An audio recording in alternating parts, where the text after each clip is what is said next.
चलाने के लिए पैसे नहीं है, उन लोगों के लिए प्रोजेक्ट 169 चलाया गया, जिसमें 169 सुविधाएं दी गई है। जिनके पास खाने के लिए पैसे नहीं है उन्हें भी, जिनके पास पढ़ने के लिए पैसे नहीं है उनके बच्चों की आधी फीस वो सरकार दे रही है। उनके दस्तावेज पेश की यूनियन बनवाई जा रही है, जिससे बहुत सारे रिक्शे वालों के बच्चे हैं जो स्कूल में नहीं जा रहे। उनका कहना है कि हम अपनी रिक्शा से खर्चा निकालें, अपने बच्चों की फीस दें। पहुंचे जो पढ़ना तो चाहता है परंतु उसकी जेब में पैसा नहीं है, तो किस तरीके से सुविधा का लाभ ले सकता है? हमारा एम यहाँ पर ये नहीं कि हम आगे बढ़े, हमारा एम है जो मजदूर है वो आगे बढ़े, उनका उनकी सुविधाएं पहुंचे।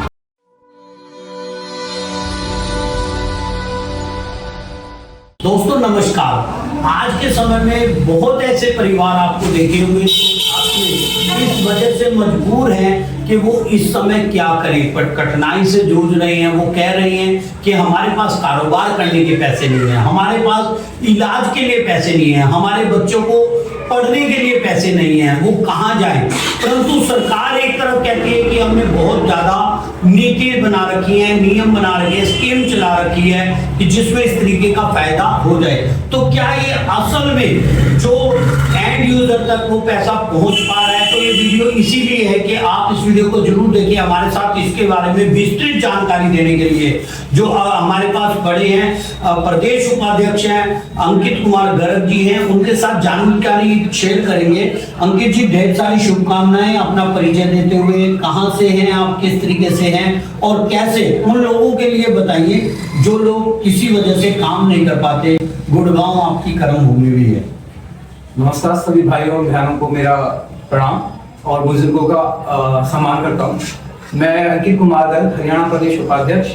हमारे माननीय प्रधानमंत्री नरेंद्र मोदी ने प्रोजेक्ट 169 चलाया, जिसमें जितने भी गरीब लोग हैं, मजदूर भाई हैं जो ऑटो चला रहे हैं, रिक्शा चला रहे हैं, घर बनाने का काम करते हैं, सीवर साफ करने का काम करते हैं, जिनके पास अपना घर चलाने के लिए पैसे नहीं है, उन लोगों के लिए प्रोजेक्ट 169 चलाया गया, जिसमें 169 सुविधाएं दी गई है। जिनके पास खाने के लिए पैसे नहीं है उन्हें भी, जिनके पास पढ़ने के लिए पैसे नहीं है उनके बच्चों की आधी फीस वो सरकार दे रही है। बच्चों को स्कूल जाने के लिए साइकिल सरकार दे रही है। जो बच्चे जॉब कर रहे हैं 12वीं के बाद, बहुत सारे जो इंटर्नशिप कर रहे हैं, उन लोगों के लिए इलेक्ट्रिक स्कूटर प्रोवाइड करवा रहे हैं। और जिनके पति एक्सपायर हो चुके हैं, नहीं है, उन लोगों के लिए सिलाई मशीन, इस तरह की 169 सुविधाएं सरकार प्रदान कर रही है। जी, किस तरीके से उनको फायदा मिल सकता है? एक उदाहरण के तरीके से बताइए। मान लीजिए एक बच्चा, गरीब बच्चा है, वो पढ़ नहीं पाता, माँ बाप परेशान है कि वो बच्चा, तो कहाँ से उसको फायदा मिल सकता है और टीम अंकित गर्ग किस तरीके से उसकी मदद कर रही है? आपको उसके लिए सबसे पहले ई श्रम कार्ड बनवाना पड़ेगा। ई श्रम कार्ड बनवाने के बाद आपको वो अपने बैंक से कनेक्ट कराना पड़ेगा। कनेक्ट कराने के साथ आप ई श्रम के पोर्टल पर जाएंगे, जो सुविधा आपको चाहिए, चाहे वो फीस के लिए चाहिए या फिर सिलाई मशीन के लिए, साइकिल के लिए या इलेक्ट्रिक स्कूटर के लिए, वो वहां से आप उस सुविधा को एक्टिवेट करेंगे, वो सुविधा आपसे जुड़ जाएगी। जी, जैसे यहाँ पर गुड़गांव की अगर मैं बात करूँ, बहुत ऐसी रिक्शा रेडी हैं जो कहीं ना कहीं काम की वजह से, कहीं स्टैंड की प्रॉब्लम है या कहीं पे किसी और उनका कोई मुद्दा है, वहाँ पर आपने कुछ काम किया है? आप प्रदेश उपाध्यक्ष हैं, किस तरीके से उनको देखते हैं आप? जी, जैसे गुड़गांव में कर्म भूमि है, गुड़गांव की बड़ी मार्केट है सदर बाजार, जहाँ पर ई रिक्शे वालों को रिक्शा लगाने में दिक्कत होती है। तो वहां पर हमने कोशिश की है, अपनी तरफ से प्रयास किए हैं कि वो रिक्शा भी लगा सके और उससे रोड भी जाम ना हो। जी, तो वहां पर तकरीबन 200 रिक्शे वाले हैं जिनको लेके हमने काम किया है। उनकी यूनियन बनवाई है। अभी यूनियन उनकी रजिस्टर नहीं हुई, कुछ हो गए कागज अभी हमारे पास पहुंचे नहीं है दस्तावेज। उनके दस्तावेज पेश की यूनियन बनवाई जा रही है, जिससे बहुत सारे रिक्शे वालों के बच्चे हैं जो स्कूल में नहीं जा रहे। उनका कहना है कि हम अपनी रिक्शा से खर्चा निकालें, अपने बच्चों की फीस दें। तो उनको भी हम ई श्रम कार्ड और 169 सुविधाओं से अवगत करा रहे हैं। जगह जगह कैंपेन कर रहे हैं। गुड़गांव हो, पलवल हो, आपका मानेसर है, मानेसर में रेहड़ी पट्टी वालों के लिए अभी हमारी टीम ने, हरियाणा प्रदेश की टीम ने उनको श्रम कार्ड बनवाया उन सबके, और उन सबकी जो समस्याएं थी वो सुलझाई है। वहाँ पर जो लोकल वेंडर्स हैं, दुकान वाले हैं, वो उनको रेहड़ियाँ नहीं लगाएंगे, तो उनको उनके लिए एक जगह प्रोवाइड कराइए जहाँ पर वो रेहड़ियाँ लगा के अपनी दिनचर्या और अपने घर का खर्चा निकालें। जी, पूरे हरियाणा में इस तरीके की स्कीमें मैं अक्सर देखता हूँ, अखबार में भी ऐसे है कि एक परिवार ने आर्थिक तंगी के रहते अपनी खुदकुशी कर ली, या बच्चे किसी तरीके से परेशान है, इलाज नहीं करा पाता, तो आपने बहुत ही अच्छे तरीके से चुना कि कहीं ना कहीं वो हताश ना हो, ई श्रम कार्ड बनवाए। और कैसे वो बना सकता है आमतौर पे बिना जानकारी के होता है। तो दोस्तों इस वीडियो को जो भी लोग देख रहे हैं इसको इतना शेयर करें कि हर रेडी वाले पटरी वाले को, हर एक विद्यार्थी के पास ये पहुंचे जो पढ़ना तो चाहता है परंतु उसकी जेब में पैसा नहीं है,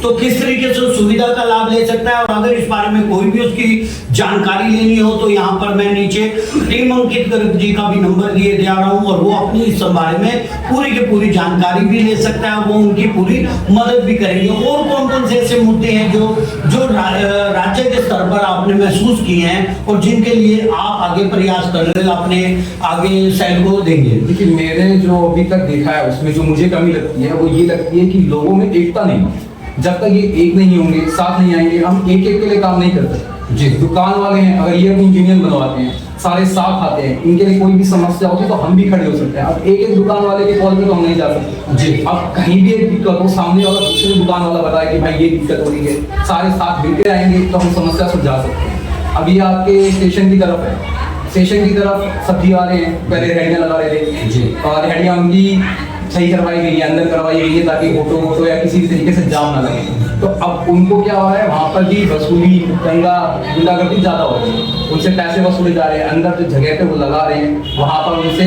मारपीट की जा रही है। तो हम तो उन्हें भी कह रहे हैं भाई सारे साथ आओगे, अगर तुम जब तक साथ नहीं आएंगे तब तक कैसे काम होगा। अब एक बंदा मारेगा तब उसको दिखेगा कि 50 बंदे साथ खड़े हैं, एक है, तभी काम हो पाएगा। एक अंतिम सवाल मेरा ये है, बीजेपी की सरकार है, कैसे बीजेपी सरकार को एक युवा नेता आप निरंतर बढ़ रहे हो, कैसा महसूस हो रहा है और कहाँ तक जाने की आपकी लगन है, और कैसे बढ़ोगे? बड़ा मुश्किल है, बड़े बड़े नेता हैं, बड़े बड़े चैलेंजेस है, कैसे आप अपने आप को सर्वाइव करेंगे? ये हमारा एम यहाँ पर ये नहीं कि हम आगे बढ़े, हमारा एम है जो मजदूर है वो आगे बढ़े, उनका उनकी सुविधाएं पहुँचे।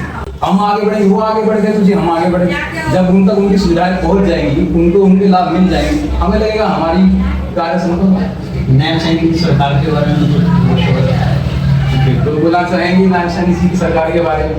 अभी तक तो बढ़िया काम चल रहा है जी, आगे भी अच्छा ही काम चलेगा। बाकी जितनी भी नई योजनाएं सड़क को लेके आई हैं, फ्लाईओवर्स को लेके आई है, अंडरपास को लेके आई है, इससे रोड का ट्रैफिक कम हो रहा है जो बहुत जरूरी है, जिससे एक्सीडेंट बहुत कम हो जाएगा। और जब तक एक्सीडेंट कम नहीं होंगे तब तक तो क्या होगा। तो दोस्तों आपने मीडिया पे बहुत कुछ निरर्थक बातें मिलती है कि किस तरीके से आप निरर्थक जो बातें कर रहे हैं कि रोड पर गड्ढे, परंतु जो सार्थक चर्चा की इससे कहीं ना कहीं हमें ये लगा कि जिन लोगों को दिखते हैं, जिन लोगों को कहीं पे प्रॉब्लम है, वो किस तरीके से अपनी दिक्कत को दूर कर सकता है। तो नई वीडियो के साथ हमेशा मिलता रहूंगा। मैं हूं मोहित शर्मा, गुरुग्राम ब्रेकिंग न्यूज में इसी तरीके से प्यार देने के लिए धन्यवाद। एक बार फिर अंकित गर्ग जी, इसी तरीके से आगे बढ़ते रहो और हम आपकी बात लोगों तक पहुंचाते रहें। धन्यवाद।